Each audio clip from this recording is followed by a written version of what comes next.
Let's see. Do we do it? Okay. We So we're live are. on Facebook, YouTube, and Twitch. All right. So click this and subscribe, share, and follow. And I'm sitting here with Kai. Kai, how you doing? Fantastic. Good to see you, brother. That's good seeing you. How's the motorcycle? I just crossed 15,000 miles on the KRGT1, which I think makes it the highest mileage KRGT1 out there. It's second only to Keanu's personal bike. I was going to ask. Somebody had to confirm it, right? Yeah. How many miles is Keanu? I think he's got 30,000 on the one that he's owned for, I think, 6 years. So I've got to 15K in a year and a half. So my goal is to exceed his by next year. I think I can beat his. I think especially if he's doing a new movie. He's doing movies. He's traveling. He's doing all this stuff, and he's got multiple bikes as well. So he does have that. I guess the number one KRGT1. So it's. Would you say, who do you think rides more, Keanu Reeves or Tom Cruise? Oh, Keanu. That's his primary. Tom Cruise rides a lot, but also he's famous, and I suspect that I think Tom Cruise is much more fussy about his personal security in a way that Keanu is not, which may be a good thing for him. I don't know. I mean, but because of that, I think if you're doing a casual errand, like Keanu's been spotted, running casual errands, riding his motorcycle around, whereas you don't really see that with Tom Cruise. You don't. He's locked. Right. If he's doing it, he's being really slick about it, and he just keeps the gear on the whole entire time. You remember the movie? The film Collateral, him and Jamie Foxx. Tom Cruise plays a bad guy. Probably the only time he's played a villain. I don't think I've seen that one. Oh, it's a great film. So in Collateral, Tom Cruise plays a hitman who goes to LA, and Jamie Foxx is his cabbie driver. And so in that in Collateral, Tom Cruise is he has this. At the time, it was maybe that movie came out like 12, 15 years ago. He had dark hair at the time. They gave him sort of a gray, he had a gray suit on. And he's a hitman. He comes to LA and he's there to kill 5 witnesses for an upcoming large federal trial for some sort of cartel boss. And so he's a hitman. And so to prepare for this role, the whole point for this is that instead of Tom Cruise, the movie star, he had to be Tom Cruise, the anonymous dude that is immediately forgotten. And for preparation for this job, he actually worked apparently for about a week and a half, grew out his beard, put on a hat, and was delivering packages with UPS or FedEx or one of the two. So it was Tom Cruise delivering packages, right? And nobody recognized him in LA. Yeah. So he was Tom Cruise as himself, no further makeup than just having a scraggly beard and then having the FedEx or UPS hat and just kind of wandering around, people signing packages and here's your package, sir.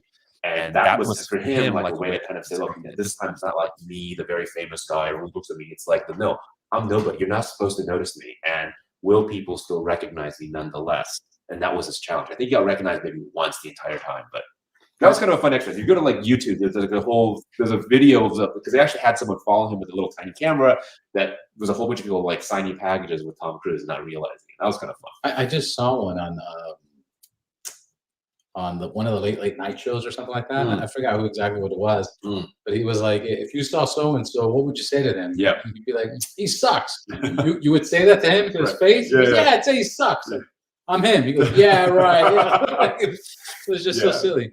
Or the famous one was Carlos Santana in San Francisco. Remember that one? No, I don't. No. Oh, that was in San Francisco. This was probably 10, 12 years ago. He was like he dressed up like a homeless. Oh, my God. Sat in the corner and jammed out. And he jammed out so fucking good. He built a crowd, and people were just giving him money and applauding. And he did this for 4 or 5 hours.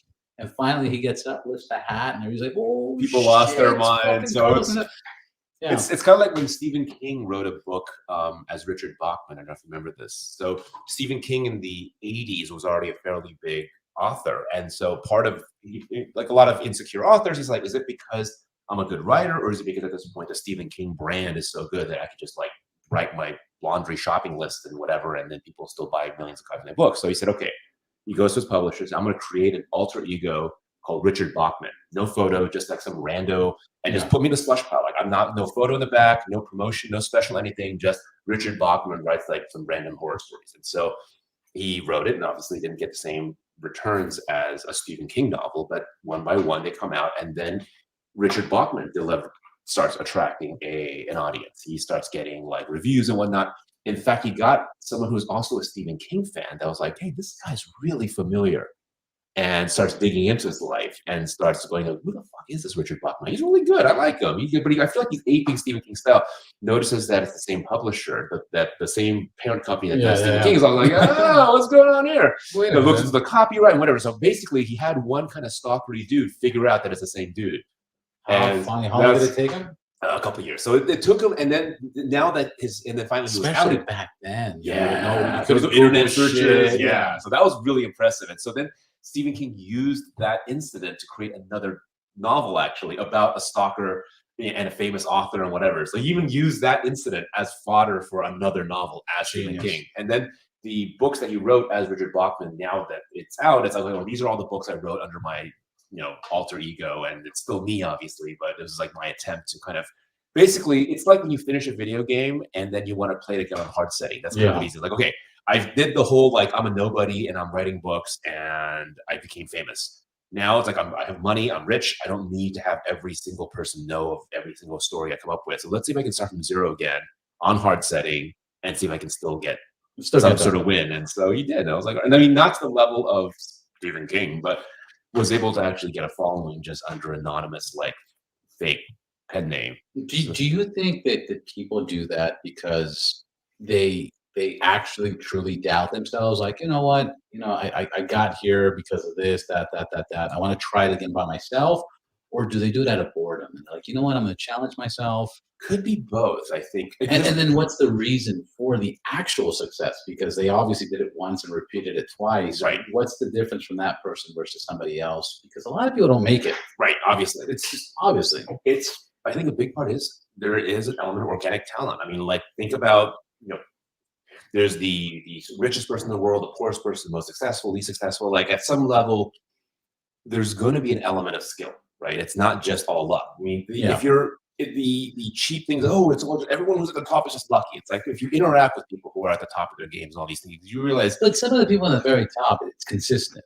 Right. Parenting's there, father's there. My father was an asshole. My father was a piece of shit, but you have a father, right? Or what? Like, the certain formula does stick to certain people, right? But then again, that's only when you hear about the good. Right, selection bias. I mean, this is the thing we talk about in statistics, is selection bias. You only know about the survivorship bias is one of those weird things in statistics that makes you have to draw the right conclusions from various things based upon because the sample you are looking at is going to be heavily biased based upon what survived. There are things that don't survive into becoming survivorship bias. I mean, like, the fun example that is oftentimes used in statistics is in World War II, when B-52 bombers would come back from being, like, just machine gun from, like, they go to these sorties over Germany, all these machine guns are, like, blasting them, and they're limping back to the base, barely able to, like, 3 engines are shot out, they're working on their final engine, kind of barely able to kind of limp back into base. And they say, okay, well, look at all these messed up planes and look at all the bullet holes in them. And then they say, well, look, all the bullet holes seem to be in these locations.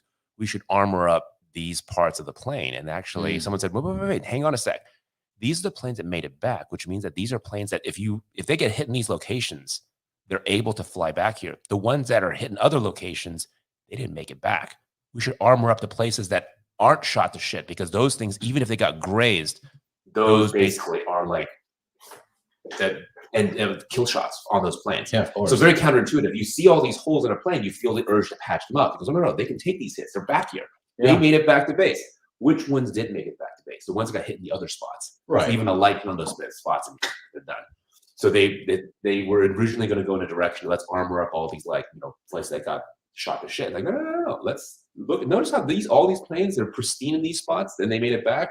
That means that anyone that's going to hit there, they're like That's so interesting how people think like that. Survivorship bias. You almost gotta, like, think backwards. Yes, you have to think backwards. You can't look at the obvious and be like, oh yeah, here's the problem. They shot here. Yeah, let's fix it up. Let's patch it up. And so you gotta, and these are the kinds of statistical things that I find.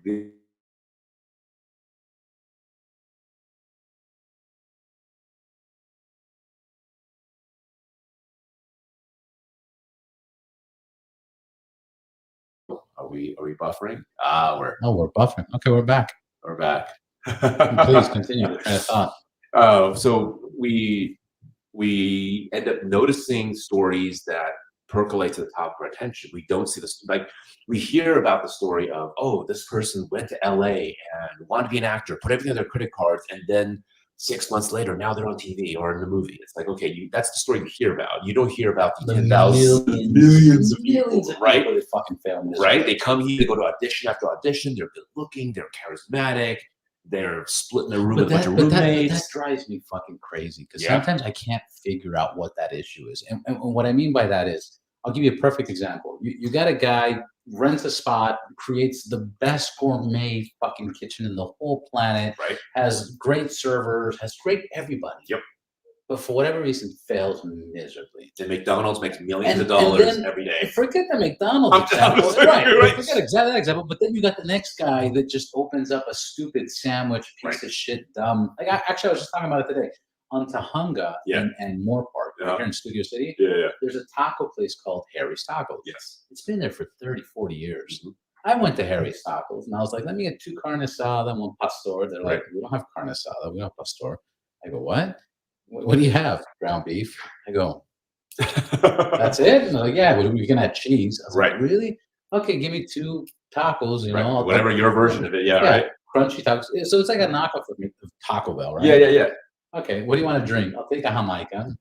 We don't do that. Coke, Sprite, Diet Coke. Like, that's it. Anyways, I eat this, and it's just garbage. It's garbage. Instant diarrhea. Instant, like, I felt terrible. Oh, man. But the place has survived for 30, 40 years. And then you see these gourmet, organic, blah, blah, blah, blah, blah, failing daily. Why does one business fail so miserable? And there's no exact answer. It's just I have a few. I mean, the restaurant business is interesting because a lot of it just comes out of marketing. You have a couple of all these high end stuff with great servers and whatnot. Every one of those things, everything you say is like, as a restaurant owner, like every one of those things would just be expensive, and you got to cover those costs. And so, if you see a restaurant and it's like there's empty tables on a Friday night, Saturday night, they're not going to survive. Every table needs to be filled. That's why the whole lockdowns was devastating for people, was because it's just, you can't have like empty seats. People who want to spend that kind of money, they want to spend it in a particular way. And if you don't offer that experience, they'll spend it elsewhere. Or they'd rather they can afford private chefs, they'll cook it themselves. They're not going to spend that kind of money. So if it's a cheap taco stand, there's no servers, everything is on paper, there's no fancy plates that break or whatever. They're probably locked in low rent. Exactly. And all this other shit. And the family paid it off a year. Exactly. So they don't pay any rent, right? And then because they don't have offered multiple choices of meat, the other big thing is expensive food. Like if you have multiple different choices, you have to now decide how many people are going to order pork today, chicken, beef. And if you guess incorrectly, now you got a bunch of unwanted meat that you got to either eat it yourself or toss it. Yeah. And whereas if you have only one choice, it's hard to mess that up. You just throw in the freezer. But that's not even just for restaurants. Yeah. I mean, you just go in and you see, everybody knows a location. Right. That every 2 years there's just a business closing. Right. No, I know. That fucking location's terrible. Cursed, right? Cursed. It's got a jinx on it. But then there's like the 2 stores next to it that just seem to go through. And it's one's a secondhand store. Right. It just remember, sometimes even though it's a good business. But yeah. Sometimes they remember. The other thing to remember is that it may not be making its money from profits. It might be a money laundering spot. Yeah. Because I used to live in Oakland many years ago. There was a karaoke spot, where I used to live, and that one, it was they had it was a karaoke joint that was way nicer than any other karaoke joint in Chinatown, and it was at the worst part of Chinatown, and yet every other building was like covered in graffiti. This one building had a spot of graffiti on it. Yeah. People knew better than the graffiti of this place, and it's right. It was probably owned by the Triads. They just launder all their money through it. It's like you go in, and the cost is actually like you're not making money to cover the cost of everything here. So how are you alive? How are you able to keep what's going on? There's a place. I'm not even going to say the city or street, but there's a place that's been there that I know for like 5 years. Yeah, it's a pizza joint. Yeah. But every 6 months, 9 months, they go under new management, new name, new branding, new everything. But it's the same workers. It's the same dude. Hey, buddy, welcome. Like, something's weird. Yeah. So there's all these stories. I think that I find it's these hidden stories I find way more interesting than because my view is that like the official stories are that's what you have to sell to people, right? Right. But the real story, I think, is more interesting. far more interesting. You know, these little hidden gems. But yeah, the food service is definitely a place, because also a very cash heavy business. So if you want to launder money, that's the place to launder money. Oh yeah. Restaurants? Because we sold like 10,000 tacos. Did you really? Yeah. Well, if you have like 10,000 worth of illicit, half for me, please, thank you. Illicit like drug cash gains that you can't report anywhere. No, I own a restaurant. I sold a ton of tacos. I pay taxes on it, and now all this like dirty money becomes clean. So that becomes a vehicle to turn illicit funds, bricks and bricks of cash, into actual like money you can spend. Yeah, and you can you can hire your relatives. Okay, now we have a whole bunch of no-show jobs. Yeah, right. You can have these 14 people work at this taco joint, and so it's so profitable. You have to hire like. Why'd you say tacos? You think Mexicans are doing that? Oh, why do you assume it's Mexicans that sell tacos? Nobody knows. That's hilarious. I still love Louis C.K. is hoping about it. He's like, yeah, you know what? I feel weird. It's like if someone who is serving ethnic food that's not the ethnicity, does that make you racist? I don't know. Yeah. Louis C.K. kills. Yeah, he's my favorite, and I heard he's back. Yeah, he's killing it. It's good. It's good. Yeah, you were talking about possibly moving out of LA, right? Are you still doing that? That's not going to be for a while. We've got a child on the way, so we got to kind of sit tight. Thank you. We're super happy about that. We're going to have a so that's going to be obviously a new experience for me, and so we'll be at least for a while sitting put while we sort out exactly what our options are. But I've got a lot of family in Utah enough, so I think it's think about how for most of human history, it's very, very unusual for someone to not live next to blood family, right? For most of history, almost every human being has like a cousin, a grandma, parents, all within a couple mile radius of themselves, of where they live. The idea that not in LA. I mean, until in the world, in the world, I'm saying historically, for most of yeah. human history, that's unusual, right? And if you are living apart from family, that means something horrible happened. You were run out of town. Everyone in your family was slaughtered. Your family's on exile. It was something really, really horrible happened. And I think that sort of immediate access to blood family is something that there's a lot of tangential benefits that we don't really think about until, I mean, like just going to a place where you have a whole bunch of cousins, like, oh, wow. You can also see variations of different family members in each person. Oh, this person has like grandma's mannerisms, but like Uncle so-and-so's like talent for math or whatever. You see different elements of your existing blood family expressed differently amongst all your blood family. Something whereas if you have a stranger, everyone's a new person, right? This is Robert, this is John, this is Dave, whatever. Everyone has, but there's no connection to anyone else, Whereas I think with family, you get to see echoes of specific people in other family members. And I mean, going to Utah was interesting because seeing some of my family, I was like, oh, okay, I am related to these people, and I can see how I'm related in various ways. This one, I'm not really sure how we're related, but whatever. You got an arch motor too? No, nobody has motorcycles. Nobody has that though. Although they're doing much better. They're rocking and rolling. They've got their so. On the topic, we just had our the owners event, the most recent one. We were down. So it was amazing. That was last weekend, right? That was last week, yes. So weekday. And I missed it. Oh, well, You invited me, and I missed it. I had two 2020 motorcycles, brand new, and both of them are in the shop and still in the shop. The faith sought to keep you that way. Any future event will be much more exciting. You have this build up now. This is it fucked me up, man. I vented on Tuesday. I told my Harley guy, dude, what the fuck, man?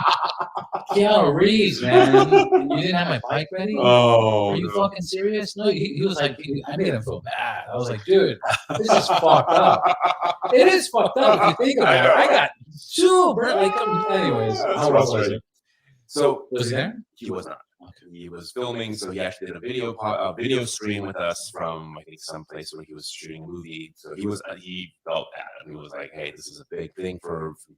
You can tell this is his passion project. Like his, if you see him like ever promoting a movie or whatnot, he's not wearing every T-shirt he has like a Arch motorcycle. Yeah, he loves that brand. That's his like thing. That's his baby. Oh, it's absolutely his baby. And so he said hi to us, misses us, we can't make it, blah, blah, blah. But yeah, it was a fun experience. It was the most, I think, arch bikes ever in one spot. The people were flying in from all over the country. How many bikes? 25 customers were there. So 25 owners, plus like some shop bikes, plus a couple of owners were able to bring in their plus ones and whatnot.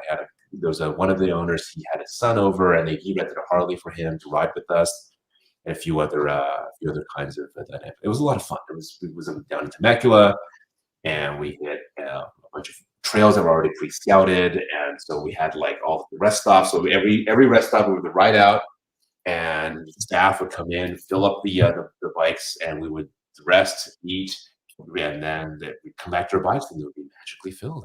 Wow, this is really nice. Pricey, but it was amazing. Yeah, and so we saw went further east into what was the city? I can't remember. Yeah, whatever. It was a cool experience, and also being able to interact with some other eclectic.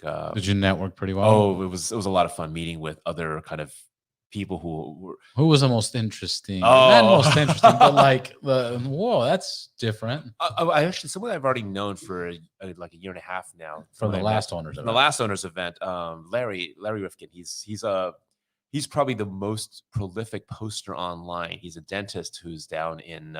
He has a dental practice in Beverly Hills. He's a movie star dentist. So apparently for him, Keanu was his client first, and then he was able to kind of from there work. Oh, you're into motorcycles. Oh, I'm into motorcycles. Oh, you have a company. Tell me about it. And then he bought a bike, and so he's got this beautiful practice in the nicest dental office I've ever seen. He should be a guest on this thing at some point. He's a fascinating character. I'd love to speak to him. Yeah.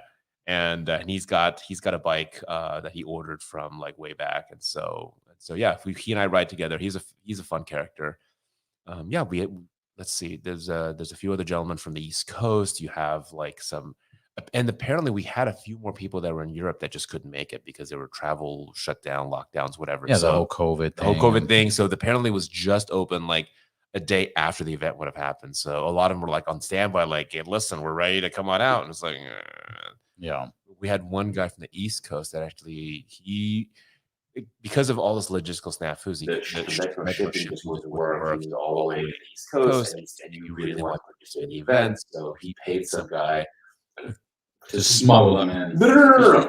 He just paid a dude, because usually when you ship a motorcycle, it's you split the cost amongst other people, put it in a truck, transport it. Yeah. All those services were all shut down, or unreliable. We can't promise anything. He said, "Look, I'm going to give you X $1,000.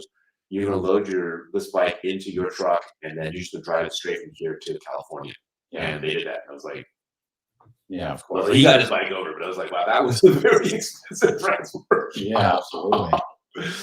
But yeah, it was a very eclectic group of very accomplished people from a variety of walks of life. So it was a lot of fun, just kind of hearing everyone's stories. And then for one, I think there was a customer that was he's never seen it before. They had a whole big reveal. They had it under a tarp, and then he was they walked him out. They had the camera rolling, whip off the thing. His reaction. It was a lot of fun. I want one. I'm going to get one. Absolutely, manifest into your world. It's right there now. It's right there in LA.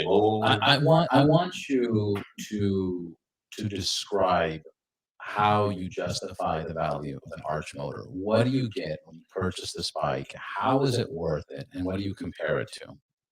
That's a good question. I like it. I think because a lot of people, sorry, I just want to add, but a lot of people be like, well, I can customize something better, or I can buy something better, or baggers this or baggers that. Fair enough. I have gone on multiple rides with you. Yes. And I've heard you talk about it. Yes. And every time you talk, it just becomes it becomes a no-brainer. It just makes fucking perfect sense. So I guess the summary for me would be, I think the big part is being able to be part of the process of building your own, thank you. Building your own machine. And you can spend the money on your own customizing it. I think for me, the experience would be the way I would describe it, especially living locally, is that you can have a design consult session with your bike being built. You can have it made to measure. Every single aspect of the aesthetics can be customized to you. And also living in LA, I was able to go visit the factory and intermediate process as the bike was being built. I got to shake the hand of every single person that welded my bike together. Like this level of interaction with the people that build your stuff. I mean, if you go to a Porsche dealership and you want to drop $80,000, they'll be like, yo, here's the keys, the cheapest Porsche. Now scram beat it. Can I go to Germany? No. Can I hand the scram beat it? This is not custom anything. This is just the cheapest Porsche we make. Here's the keys, get out. Right. I mean, like to get to that level of customization, you'd have to spend like $500,000, $1 million bucks on a McLaren Bugatti to get that level of interaction with the people that put your machine together. And I feel like I'm not at that level of net worth, but I get a taste of that experience with Arch. I think that's to me what I like about it, was being able to get those kinds of interactions, being able to see everybody, interact with the designer, interact with the rank and file guys who weld the bikes together, who test it, who put it to the paces. Hey, I found this thing, and then I'm going to fix this thing. All those little details, I think, that otherwise, otherwise customizing a bike is a lonely experience. It's just you spending a bunch of money and then ultimately dealing with a bunch of random people, dealerships, dealing with different dealerships back and forth because one didn't do good. Exactly. Whereas here you go, hey, same people over and over and over again. It's like, hey, this thing that you did, I noticed this thing about it. Oh yeah. If you don't like it, we'll dial it back this other direction. And so these kinds of intermediate customizations, I think that's something that is hard to reproduce in anything under 6 figures otherwise. So for me, it's like, okay, I'm not going to be in the position in this life to be buying a Bugatti or get something customized. I mean, the other one that's in LA that I think would be similar in experience would be the Singer Porsches. Are you familiar with them? Yeah. Right. Yeah. So that one you get a because of you. Because of you. Yeah. So for those who are unfamiliar, Singer is a company also in Southern California where you have to go and buy on your own a 1986 to a 1992 Porsche 911, and they were cooled with, and then you buy yourself, you give it to Singer, and then you give them $500,000. Is that it? $500,000. That's the base, like the no upgrades, just the shitty like bottom basement, like no options version. And then you wait 3 years because other people who've given them $500,000 got there 3 years before you. And so you're at the back of the line, working your way through the line as they finally get to you. And then they build your bike, right? Yeah. So they get like your car. And then you get to, meet with people, do all the consults and whatever. You get to have your favorite color, your favorite upholstery, whatever. All this stuff is customized to you. And at the end of this whole process, you get and they keep the original VIN for these Singer Porsches, and then you get to have this like customized, because the VIN is technically a 1986 to 92 car. Yeah, you get to have a car with no airbags, no side impact, because it's no seat belts, no wheels. Well, so these cars weigh about like as much as a Honda Civic, but they have modern 300 horsepower engines. Yeah, and they're ultra light. They're very agile, and they're. I think what Singer does. And again, I feel like they're in the same space. It's just at different dollar denominations. It's appealing to that sort of like, if you're a kid, you're 16 years old in the 80s or 90s, and you have like a picture of a Porsche by the side of your bedroom wall, like that's your aspiration. Oh, one day I'll be rich enough. And then when you're older, you can afford a Porsche, but the Porsche is different now. It's a modern liquid cooled whatever thingy. I think what Singer does is they sell you like that. No, that's that exact same car that was on your bedroom wall when you were 16 years old. You couldn't afford it now. Got money, obviously. You couldn't afford it then. You couldn't afford it then, but now you can afford it. And so we'll give you exactly that car in your favorite color. That's what they're selling. Because you can get like a modern performance Porsche that has like a better 0-60 time, better whatever. Or a Tesla. Right. Well, whatever. Whatever, right? Yeah. But the point is it's selling that very unique experience. And I think like what Arch does, what I like about them, I think, and what I think is the source of their success is being able to sell a version of that experience in the motorcycle community, which is, I think, the similar competitors to them would be either like, customizing yourself, or Confederates would be a similar price point. Confederates were similar price. Well, they were like what? They were like $60,000 or something. There are $200,000 the Hellcats and the Confederate Hellcats. But there's a community. There's no community. There's not the celebrity aspect. Right. There's nothing else. Describe real quick, because that's another thing that you do beautifully. Is it's the building of the bike. It's 1,000 pounds of aluminum. Yes. They shave it down to. They buy like 1,000 pounds of each bike. 1,000 pounds of different blocks of aluminum, and they shave parts, about 150 pounds worth of parts out of it, and all on site in Hawthorne, and it's all hand welded right then and there. And then they have this big. Did you say made in America? Made in America, every part of it. Well, except the Olin suspensions are made in Europe. But everything else, Baker suspension, SNS motors, all American made, and yeah, it's a fantastic kind of. It's sort of a. It's basically subsidized, I think, by its manufacturer. Because if you try to start a company, you just try to build this thing on your own, it would be a very big challenge. It'd be very. It would be a problem company. Yeah. But I'm grateful that we have someone who's passionate about motorcycles, willing to use some of his largesse to be able to create this organization that allows us to kind of experience this. These Arch motors, there's probably like 10,000 or 15,000 of them. Nope. There is my bike is number 44 they've ever made. Ever. And then 60 now? Something like, I think, yeah. So they've got in 2 years, right? The last couple of years, yeah. 10 years, no? Yeah, the company was incorporated in 2000. It's about 10 years ago, and they started selling bikes, I think, around 6 years ago. Because for a while, they incorporated and just testing. So basically 10 bikes a year. Yeah, give or take. I mean, that by itself, man. I Yeah. mean, what's more exclusive than that? Yeah. People buy an Omega watch for 10 grand, 15 grand. Yeah, and it's like one out of 200,000. Right. You know, This is here. I feel like you have, and everyone It's so has their worth it. story. They've got it's customized to you. They've got Now, when it's customized to you, like what? Like I know they did stuff because based on your height, right. regardless of what your height is. Right. So if And then you're some personalization, personalizations, all aesthetics, it's different color schemas. They've got pick that up. oh shit, you're not getting. Not even in. They're not showing your lovely That's so face. weird, What's going man. on? What's going on?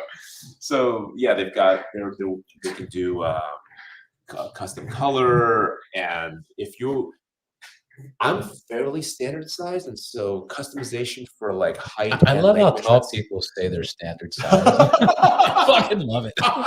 I had Detective Quinn Rediker. Okay. The police officer. Yeah. He's SWAT team. Yeah. He's fucking bomb squad, police officer, #1 motorcycle, blah blah blah blah blah. Right. And he's like, Robert, I'm pretty standard height. And you know what else was standard height? In the 60s, 70s, and 80s, to become an FBI agent, this was standard size. And I'm just looking at him like yo, what How tall is he? He's I want to say 6'3", 6'4". Okay. Like that's not standard size. Okay. Well, maybe it was, but whatever the case. No, is. that's definitely not. I mean, I'm 6. The problem of being 6'0" on the dot is it's the most lied about height. Yeah. Like when I was single, dating apps was like, okay, if I say 6'0", everyone's gonna assume I'm like 5'10", because on dating app there's no such thing as a 5'10" guy. Every 5'10", 5'11" guy always says they're 6, and then there's the act. It's like earning exactly $100,000. Right. No one's gonna believe you. I was like, oh, okay, sure, whatever, dude. So I'm actually 6'0" on the dots. It became sort of a fun joke that I actually put in my profile when I was dating. Was like, oh, I'm actually 6'0" on the dot. So should I lie about my height and say I'm 6'2", or can you read this and get that I'm actually 6? That's what I said. Actually, I was like, it was a very meta observation. Your profile picture, you had like a fucking a height, and your feet, no shoes. That's funny. But in any event, yeah. So I think that's they build it around. They build it around your dimensions, your leg length, your arm length measurements. And so what they do is a design consult session where you go in with them, and then you describe not necessarily even motorcycles you like, but things you like aesthetically, like whether it's watches or suits or whatever. And then based upon that, Guard uses those cues to kind of say, okay, here's some ideas I have for you, and they'll give you 3D configurations, because they have obviously all the digital versions of the bike, and they'll wrap different designs around it. And here's version 1, version 2, version 3. And if you want to, you can go to their factories and put on some VR goggles. You actually walk around a fake version of like your bike and see all the I angles saw of it. when you took me there to the shop. I saw that little living room Yeah. area where they do that. That's fucking That's amazing. pretty cool, right? So you can say, oh, you know what? I didn't realize it would look like that for the back. You know what? Can I change? Sure. We haven't committed to anything. Change it around. And then once you say, okay, this is the design I want to lock in, you do that, and then they get that. That starts the clock for them, and they get like apparently like 90 days to complete your bike because they have the parts ready. It's just the painting and everything else that takes some time to get everything done. And so, no, it's a great experience. And you had your family crest. Yeah. So that was my thing. Yeah. So my father's handwriting, and so it's a fun kind of a way to honor the. No, that's extra. They charged her. Yeah. That was extra. That's like a. Fine. Yeah. No. Of course. We're that just trying to stuff is see. like, And then, because without that, they would just probably have either just left it blank or put the Arch logo there. That's default. But it's like, okay, that's worth something. It's family heirloom. Also, so you don't have any Arch logos on your bike, do you? There is actually one engraved on the front cowl. So that's actually carved into the machined into the metal on the front side of it. Yeah. But yeah, no, it's a lot of fun. I think it's a great community. It's a lot of fun. It's the thing that throws me out. It doesn't throw me out. The thing that I admire. Yeah. I don't know why I throw off and admire or mixed in my brain, but what I admire is I've ridden with you. Yeah. A few times. Yes. You know, more than 3, I think. Yeah. And it's just amazing that as soon as you park somewhere, everybody walks that fucking bike.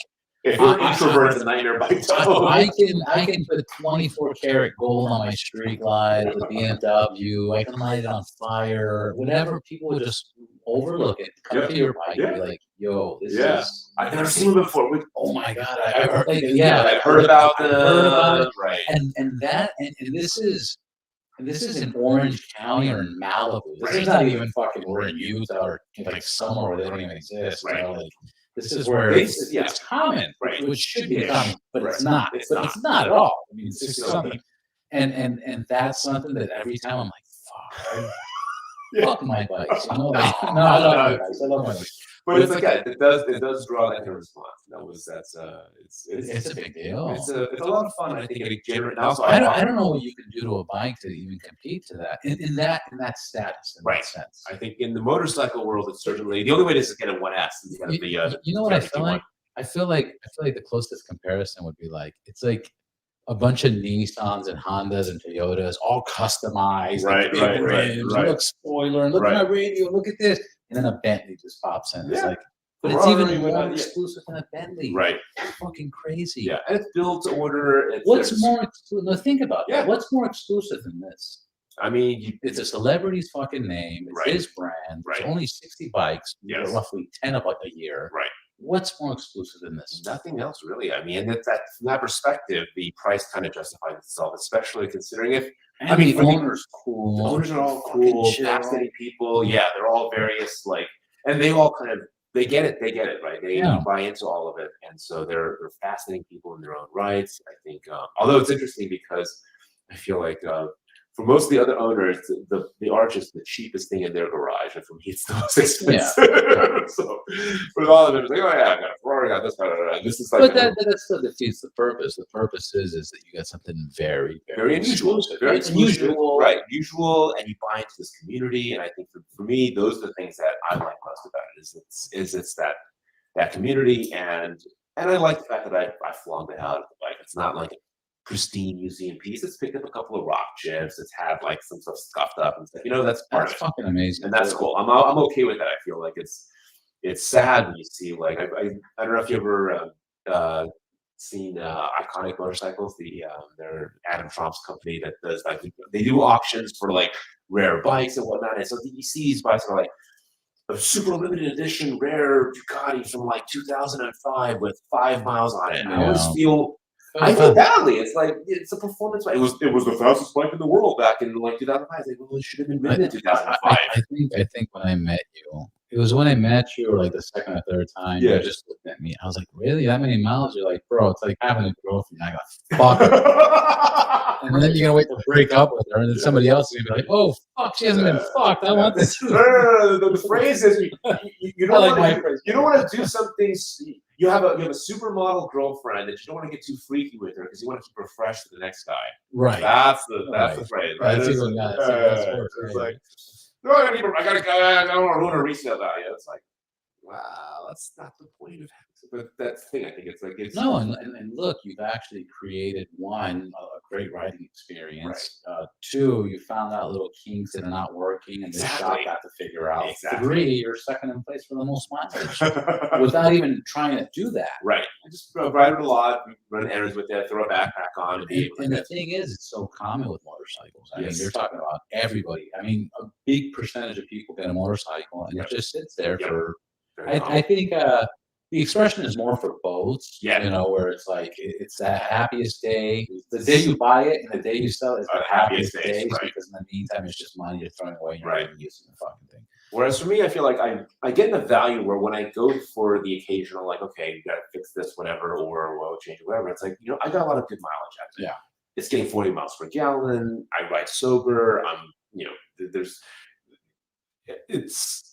I get a lot of good value out of owning it rather than just being something that it's part of your identity. You show it off, you bring it to some show, and then you go back and you drive your, like, you know, Mercedes or Honda to your real life. Like, no, I ride the bike to meetings and whatnot.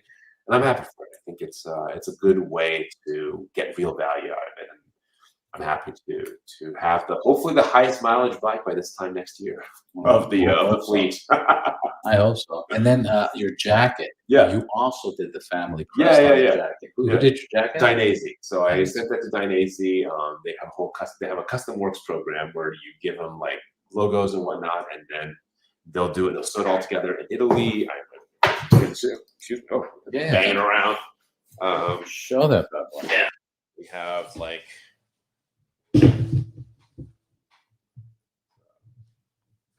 That's so sick. That's beautiful. And then we have the.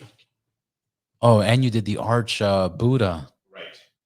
They call it the leaning Buddha. That's the internal word for it. Is the leaning. Because he's riding a motorcycle or something. Something, right? Buddha rides. Yeah. What? Does Keanu know something we don't know?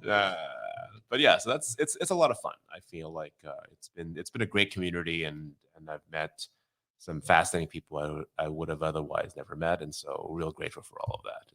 It's been really fun. Okay. And then one more thing I wanted to ask. Yes, the Ducati Street Fighter. Yes, just picked that up off some online auction. The same one, iconic. Yes, yeah, iconic. Yeah. Tell me that bike's beautiful. Yeah, I love it. I have it saved on my desktop. Oh, like it's so fucking beautiful. It's really nice. It's so nice. Tell me about that. That one, I put a bid on it. It was my birthday. It was like that week, and I was like, okay, I'm married. I got a kid on the way. I really shouldn't be bidding on this, but I'll throw in a lowball. I'm not going to win this auction. There's no way I'm going to win this auction, but I'll throw in what I think. It's someone else is going to snipe me, but at least I want to throw my shot in. And I was like, all right, throw it in. And then I didn't want to be around when the auction ended because I didn't want to see what the actual final price was. And I get a missed call. You only threw one bid. Yeah. You don't even throw a max bid. Yeah. So I was like, whatever. And then I get a missed call from my Iconic saying, you won the auction. How are we going to settle up? I'm like, oh, shit. Okay. Okay. I got to give you my check. So wire them the money. And so, yeah, it's a beautiful, someone in Las Vegas basically bought a Street Fighter, and then there's a company called Bellissimoto that does like custom Ducati everything. There's a sort of a wholesale company and he said, okay, give me everything for a Street Fighter on one bike. Give me a good price, and you can use my bike as a project bike to show off your company, use it for all your advertising, hire a professional photographer. So they dumped everything on this, custom exhaust, custom everything, clear clutch, the absolutely beautiful customized work. And then all the original stuff came with like 250 miles. The guy put like 2 tanks of gas through it and it was like, okay, you know what? I got too much stuff to take care of, so I got to get rid of this thing. He was hoping for more, but I ended up being high bidder. Like, okay. That's insane. Yeah. So that's such a major score. And have you taken that one out? I have. I got it with 250 miles. I think as of now, it's got about like 1,100, 1,200 miles on it. So I like riding my machines. I don't think if you buy it and you just want to kind of keep the mileage low and then, we're going to want to make sure I'm going to ruin the resale value, I think you're not doing it for the right. That's my personal view. Yeah. I think other people do it. Everyone has their own attitudes on motorcycles. For me, I feel like if you're going to get a performance machine, you should make it perform. You should put it through its paces, not be a dickhead about it and like drive like a moron, but just see what it can do. I mean, like that's why it was built for speed. It was built for writing, and it's not built just to be pretty and look at. You can buy artwork that's meant to be looked at. If it's a machine, it's meant to be used. And I feel like the most beautiful machines have some level of various use marks in it, whether it's like little scars, whether it's like wear on the wear parts. That's fine. I feel like that's part of the beauty of it is the wear marks on it, and I feel like that's life as well. It's not just like that's what makes it unique, and that's what gives it that little So that's my view of it. But yeah, I'm really happy with it. It's been a lot of fun. I mean, and I'm grateful to be married to a woman. That's usually most women are like. So the other thing I realized I was in a great marriage was I won an auction motorcycle. I didn't tell her about this. I was like, I'm gonna throw in a bid. I'm not gonna tell. Most women, if she found you bought a motorcycle without running it by her, she's like, "What did you be?" She's just like, "Oh, that was the thing you wanted, and you got a good price." Okay, that was the first word out of her mouth was like, "Oh, you got this thing that you thought you weren't going to get, and it was at a really good price. Well, good for you." That's amazing, right? That was her first reaction. That's unbelievable. Yeah, right. That's so unbelievable. I know guys that are like 1,000 times richer than me. That would have been their wives would have lost their shit.